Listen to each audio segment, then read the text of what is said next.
In education psychology, the next topic is nature of education psychology. The education psychology has made it is a tremendous advancement and gradually establishment itself as an independent study. The most of the education problem comes under the purview the child education, diagnostic and remedial education. Education for the gifted and handicapped factors affecting learning. The principle of evolution, etc., bear proof to claim that education psychology is a special field of a study.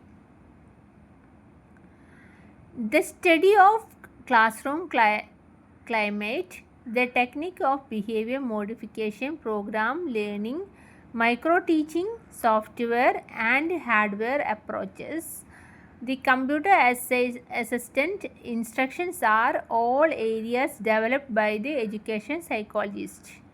It aimed at improving the interaction between the teacher and the taught. The advanced technique of instructions are through and through psychological by nature.